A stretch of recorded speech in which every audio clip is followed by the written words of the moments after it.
A late-night diner in Philadelphia. Muhammad Ali, the greatest boxer who ever lived, tried to give a janitor a $100 tip. The man refused. Ali was stunned. But 30 years later, when Ali finally tracked down that janitor, what he discovered would change everything he thought he knew about dignity, pride, and greatness. This isn't just about money. It's about a lesson that would haunt the greatest for 3 decades. But what Ali didn't know was that this janitor was hiding something. It was 2:47 a.m. on a freezing February night in 1978. Inside Mike's 24-hour diner in Philadelphia, Muhammad Ali sat alone, staring at his coffee. He was 36 years old. His body ached from training. Earlier that week, his doctor had said words that terrified him. "Muhammad, the tests are showing early signs. You need to think about retirement." The diner was almost empty. Just Ali, a waitress, and an elderly janitor mopping the floor. Ali watched the man work. He had to be at least 70, moving slowly but with quiet dignity. His name patch read William. Something about him reminded Ali of his father. That same pride despite a lifetime of struggle. When William's mopping brought him close, Ali spoke up. "Excuse me, sir. William, is it?" The janitor looked up, surprised. "Mr. Ali." "Yes, sir, it's an honor. You work here every night?" "6 nights a week, sir. 12 years now." "That's dedication, brother." Ali reached for his wallet and pulled out a crisp $100 bill. "I appreciate what you do. Most people don't notice folks like you keeping things clean. I want you to have this." William looked at the money. For a long moment he didn't move. Then he shook his head. "I can't accept that, Mr. Ali. But thank you."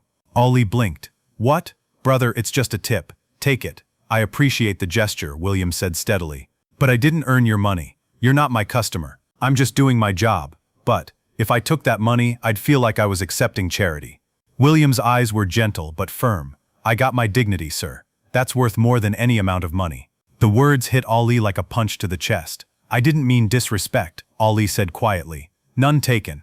You got a good heart, Mr. Ali. The whole world knows that. But some of us need to earn our way. You understand?" Ali nodded slowly. William went back to his mopping. Ali sat there watching, that $100 bill still in his hand. He never forgot William's face.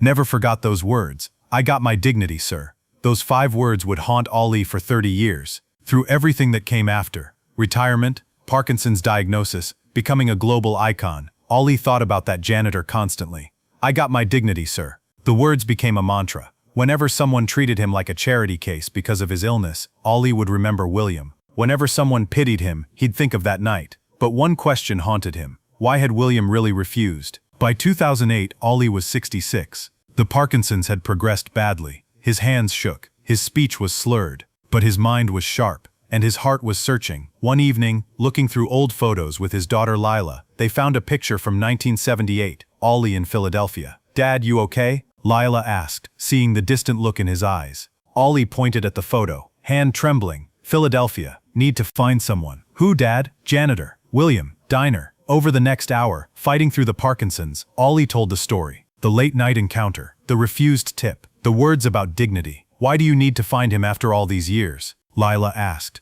Ali looked at his daughter with those eyes that had stared down the greatest fighters in history. "Because," he said slowly, "I never." What Lila discovered would shatter Ali's heart. Lila Ali was a champion herself. When she set her mind to something, she never quit. She hired investigators, contacted Philadelphia records, tracked down the diner's old employees. Dead ends everywhere. Then, 3 months in, they found it. An employment record. Full name, William James Carter. The trail led to his son, Reverend Marcus Carter. When Lila called and explained why she was searching, there was a long silence. "Miss Ali," Reverend Carter finally said, his voice thick with emotion, "my father passed away in 2005. He was 94. Lila felt her heart drop. "I'm so sorry. My father desperately wanted to thank him." The diner, 1978. The $100 bill. Lila was shocked. "You know about it?" "Miss Ali, my father told that story until his last breath. It was one of the most important moments of his life. Can we meet? There's something your father needs to know." 2 days later, Lila sat in Marcus Carter's church office. On the desk was an old shoebox. "Before I show you this," Marcus began, "you need to understand who my father was. William James Carter wasn't just a janitor. He had a master's degree in literature from Howard University. Graduated 1941, top of his class." Lila's eyes widened. He wanted to be a professor. But this was 1941 America. A black man with a master's degree? No university would hire him, so he mopped floors. For 47 years, Marcus opened the shoebox. Inside were dozens of newspaper clippings about Muhammad Ali. Every major fight, every controversy, every triumph, carefully cut out and preserved. After that night, my father followed your father religiously. He said Muhammad Ali showed him what real dignity looks like, refusing to compromise your principles even when it costs you everything. Marcus pulled out a worn leather journal. He wrote about that night. Would you like to hear it? Layla nodded, tears already forming. Marcus read, February 16, 1978. Muhammad Ali tried to give me $100 tonight, more money than I make in a week. God knows I needed it. Rose's medical bills, the rent, my shoes have holes, but I couldn't take it. If I had, I would have accepted the world's definition of me, a poor old janitor needing pity from the rich and famous. Muhammad Ali fights for every overlooked person to define themselves. If I'd taken his money, I would have betrayed everything he stands for. So I said no. I hope somehow he understood. I hope he knows some of us are listening. Some of us are standing. But there was something else William never told Ali. Marcus's voice cracked as he turned to the next page. He wrote this later that same night. I didn't tell Muhammad Ali the truth tonight. 3 years ago I was diagnosed with prostate cancer. Aggressive. The doctors gave me 2 years, maybe 3. I couldn't afford treatment. No insurance. No savings. Just an old janitor who'd spent his life mopping floors. I was angry. Why maintain your dignity your whole life if it ends like this? But then I watched Muhammad Ali lose his title because he wouldn't go to Vietnam. They stripped him of everything because he stood for his principles. And I understood. Dignity isn't about what you have. It's about what you refuse to give up. That $100 could have bought medicine, could have bought time, but it couldn't buy my self-respect. Only I can choose to keep that or give it away. If I die tomorrow, I die as William James Carter scholar, husband, father, and yes, janitor. But a janitor who chose dignity over comfort. That's worth more than all the money in the world. The office fell silent.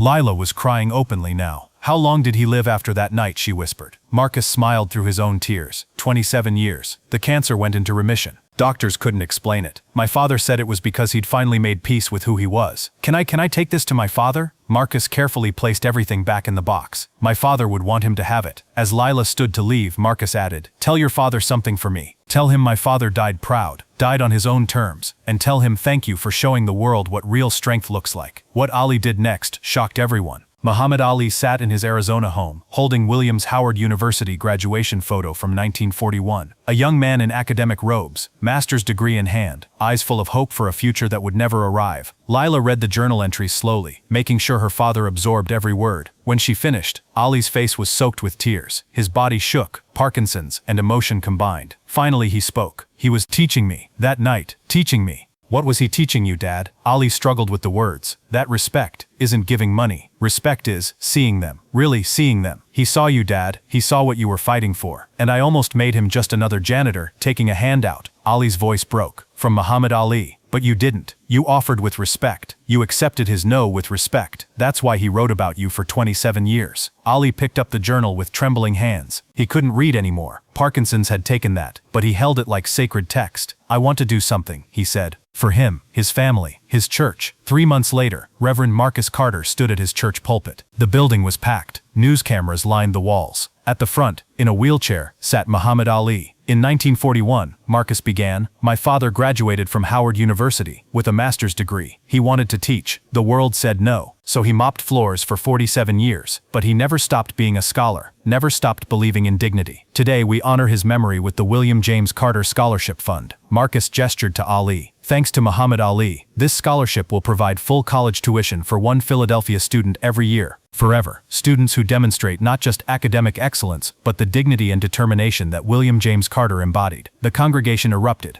but Ali wasn't watching them. He was looking at William's photograph on the easel. With great effort, Lila helped her father stand. The church fell silent as the greatest boxer who ever lived shuffled slowly to the photograph. He raised his trembling hand in a salute, the same salute he'd given to crowds worldwide, but this time it was for William James Carter. Janitor, scholar, teacher. Then, fighting through the Parkinson's with everything he had, Ali spoke 3 words that echoed through the church. Thank you, brother. But William's legacy was only beginning. The William James Carter Scholarship became one of Philadelphia's most prestigious awards. Over 8 years, before Ali's death in 2016, it sent 47 students to college who might never have gone otherwise. Every recipient had to write an essay about dignity, about standing on your own feet, about not losing yourself even when accepting help. One recipient, Jasmine Washington, graduated from Princeton in 2011. Her graduation speech went viral. I'm here because a janitor said no to Muhammad Ali. Think about that. He said no to $100 because he valued his dignity more than his comfort. And Muhammad Ali, who could have been offended, spent 30 years trying to honor that lesson. William James Carter never got to be the teacher he dreamed of being. But through this scholarship, he's teaching us still. Your job doesn't define you. Your bank account doesn't define you. What defines you is how you carry yourself when nobody's watching. Another recipient, David Chen, became a social worker. He created a program supporting elderly service workers, janitors, security guards, night shift employees, people the world doesn't see. He called it the William Carter Initiative. Mission statement: everyone who works deserves dignity, not charity. Dignity. When asked why he focused on service workers, David said, "Because Muhammad Ali taught us that the people society overlooks are often teaching the most important lessons, if we just pay attention." June 2016. 1 week before Muhammad Ali passed away, Layla brought a letter to her father's bedside. Ali was barely conscious most days, but Layla knew his mind was still there. She read aloud, "Dear Muhammad, my name is Marcus Carter Jr., William's grandson. I just graduated from Temple University, the first person in my family to graduate college since my great-grandfather in 1941. I'm going to be a teacher, high school English. I start in September at the same school my great-grandfather tried to get hired at 75 years ago. They wouldn't hire him then because he was black. They hired me because I'm qualified, because the world changed, because people like you fought to change it. Your scholarship didn't just send me to college. It taught me what my great-grandfather knew. Dignity is a choice you make every day. Every morning when I walk into that classroom, I'll be teaching for him, the teacher he never got to be. And I'll tell my students about the night a famous boxer offered my great-grandfather $100, and he said no, not because he didn't need it, but because he needed his self-respect more. Thank you for respecting his no. Thank you for spending 30 years trying to say thank you. Thank you for the scholarship. Most of all, thank you for teaching the world that greatness isn't being the strongest or richest or most famous. It's seeing the dignity in everyone, even the janitor mopping the floor at 3 a.m. You were the greatest boxer who ever lived, but you were an even greater man. Rest well, champ. Your work here is done. With deepest gratitude, Marcus Carter Jr. When Layla finished, she looked at her father. His eyes were closed, but tears streamed down his face.